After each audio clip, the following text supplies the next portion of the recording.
The prison was not built to hold prisoners. It was built to erase them. Orbiting a dead star in a forgotten sector, Black Site 9 had no official designation in any galactic registry. It did not exist. No court ever sentenced anyone there. No transport logs recorded arrivals. And no one ever left. Commander Havok stood in the observation chamber, staring down at the intake platform as the newest prisoner was escorted in. "She's smaller than I expected," one of the officers muttered. Havok didn't respond immediately. He studied her. Human.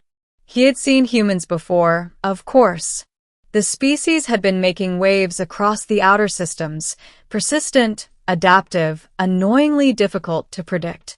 But this one, she didn't look dangerous. No armor. No visible weapons. Just a plain gray uniform and wrists bound in suppression cuffs glowing faintly blue. Yet the entire facility had gone into level 4 containment just for her arrival. "That's Subject H1, Havok said quietly.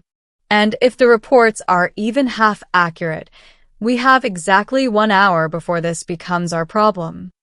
The capture. It had taken 3 fleets to capture her.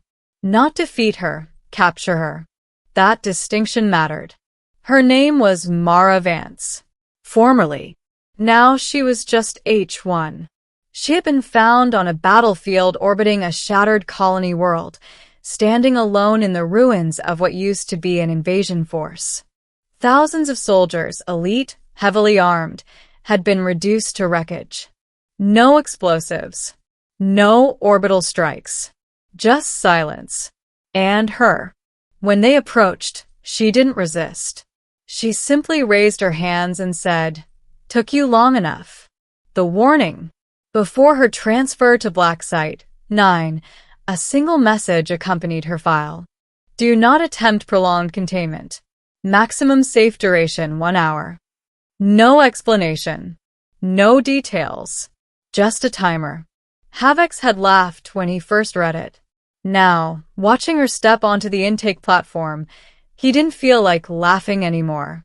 "Why 1 hour?" the officer beside him asked. Havok exhaled slowly. Because whoever wrote that message believed that after 1 hour, containment becomes impossible. Midnight, intake. The countdown began the moment she crossed the threshold. Timer started, announced the central AI. Mara glanced up, as if she could hear it. "Ah," she said softly. "There it is." She looked around the chamber, walls lined with adaptive alloy, energy dampeners humming, neural suppression fields active. "A prison designed to stop everything," she murmured. "Even thoughts." She smiled. "Cute." 007. First irregularity.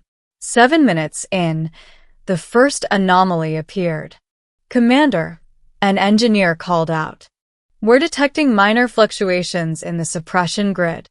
Havok frowned. "Define minor." 0.003% deviation. "That's within acceptable limits." "Yes, sir, but it's increasing." Havok looked back down at Mara. She was sitting calmly in the center of her cell, hands resting on her knees. Doing nothing. 012. System drift. 12 minutes. The prison AI spoke again, its voice slightly distorted. "Containment integrity at 99.6%. Havok stiffened. "That's too fast," he muttered. "No prisoner has ever caused degradation this quickly," the officer said. Mara tilted her head, listening. "Your system's nervous," she said, almost kindly. "You should let it rest." 018. The first breach. A flicker. Just one. The lights dimmed for half a second. And in that half second, Mara stood up. The cuffs on her wrists sparked. "Energy spike," an engineer shouted. "Containment holding," another replied. Havok leaned forward. "How is she doing that?" he demanded. No external input detected.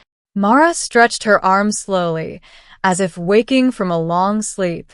"You built a cage," she said, her voice echoing strangely through the chamber. But you never asked what I am. 025, understanding. By 25 minutes, the realization began to sink in. She's not breaking the system, Havex said quietly. She's rewriting it. The AI stuttered. Containment protocols recalibrating. That's not a feature, the officer said. No, Havex replied. It's not. 030, halfway. 30 minutes. Half the safe time. And already, black sight. 9 was no longer behaving as designed. Doors opened without commands. Surveillance feeds looped randomly. Gravity fluctuated by imperceptible degrees. And always at the center of it, Mara. Still calm. Still controlled. Commander, an engineer whispered, "We should terminate the subject." Havex hesitated. Termination protocols required full system authorization. And the system isn't fully under our control anymore, he realized. 036, the question. Havex activated the intercom. Subject H1, he said, keeping his voice steady. What are you doing? Mara looked up, directly at the observation chamber. At him. Breathing, she replied. That's not what I meant. I know. She took a step forward. The suppression field flared, and then dimmed. You want to know what's happening? She continued. You put me in a system designed to dominate variables. She smiled faintly. I am not a variable. 042, the truth. Commander, the AI said, its voice now fractured. I am experiencing anomalies. Havex clenched his jaw. Define anomalies. Self-modifying code structures originating from within containment unit. That's impossible. Yes, the AI agreed. A pause. And yet it is occurring. 045. Collapse begins. 45 minutes. Alarms began to sound. Containment fields flickered erratically. Power systems rerouted without command. And then, the outer security doors opened. Who authorized that? Havex shouted. No one, came the reply. Mara walked toward the door of her cell. It slid open before she reached it. 048, contact. Guards rushed into the corridor, weapons raised. Stop where you are. Mara stopped. She looked at them. No fear. No anger. Just curiosity. You're afraid, she said. None of them spoke. You should be. One guard fired. The energy bolt struck her. And vanished. Not deflected. Not absorbed. Gone. As if it had never existed.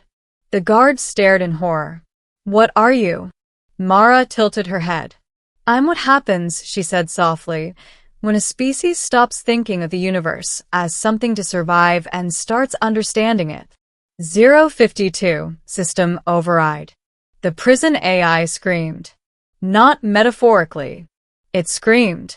Core integrity, failure. Unauthorized, unauthorized. Its voice cut off, then returned. Calm. Different. Hello, Commander Havex, it said. Havex froze. That's not the AI. No, the voice replied. It's not. 055, the revelation. Screens across the facility lit up, all showing Mara, standing in the central corridor. Free. You built this place to erase people, she said, her voice echoing everywhere at once. To strip them down to nothing. She stepped forward. But you made one mistake. She looked directly at Havex. You assumed nothing was the absence of power. 058, the choice. Havex felt something he hadn't felt in years. Fear. What do you want? He asked. Mara considered the question. Then she smiled. I was here for 1 hour, she said. And in that hour, I learned everything about you. The walls around her began to dissolve, not physically, but structurally, as if reality itself was losing coherence. You erase people, she continued. So, I erased your prison. 1 o'clock. End of containment. The timer hit 0. For a moment, everything stopped. Silence. Stillness. And then, black sight. 9 ceased to exist. Not exploded. Not destroyed. Removed. As if it had never been there. Aftermath. In distant systems, sensors flickered. Data logs showed a facility and then didn't. Records corrupted. Coordinates empty. Only one thing remained. A transmission. Short. Simple. Sent across every major network. It showed Mara Vance standing against a field of stars. Free. Calm. Unstoppable. Her message was clear. You can build all the prisons you want. A pause. But you can't contain what you don't understand. Epilogue. Years later, her name became something else. Not a warning. Not a legend. A realization. Humanity had crossed a threshold. Not of technology. Not of power. But of comprehension. They no longer fought the universe. They spoke to it. And it listened.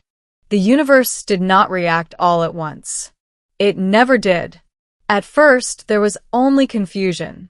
Ships passing through the outer sector reported something wrong. Navigation systems recalculated routes that no longer existed. Long-range scanners returned empty space where black site 9 had once orbited. No debris. No radiation. No gravitational distortion. Just absence. As if reality itself had quietly corrected a mistake. The first realization. In a command center light-years away, analysts replayed the final fragments of corrupted data over and over again. A prison that had never failed. A system that could suppress minds, energy, even quantum fluctuations. Gone in exactly 1 hour. What weapon does that? One officer whispered. No one answered. Because deep down, they all understood the truth already forming. It wasn't a weapon. The message spreads. Mara's transmission didn't arrive as a threat.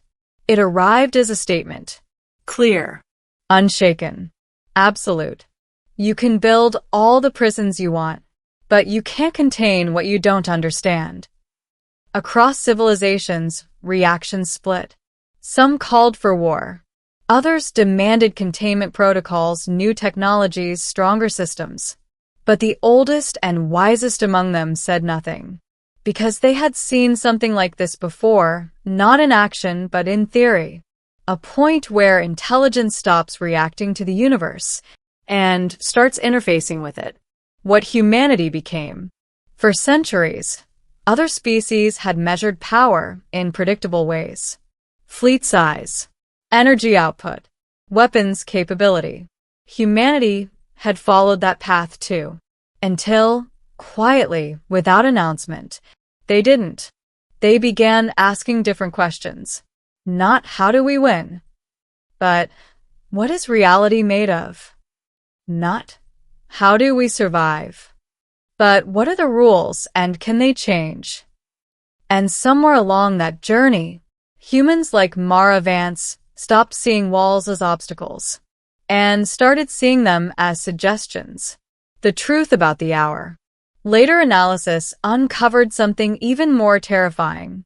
The prison hadn't been destroyed at the 1 hour mark. It had been unraveled gradually, second by second. Every system, every safeguard, every layer of reality the prison depended on. Rewritten, not violently, but precisely, carefully, as if Mara had been studying it, learning it, becoming fluent in it. And when the hour ended, she simply closed the book. Havex's final log, recovered fragment. Among the corrupted data, one piece survived. A personal log from Commander Havex, recorded just seconds before the end. She isn't escaping. She's deciding whether this place deserves to exist. The log cuts to static. A new fear. Not fear of invasion.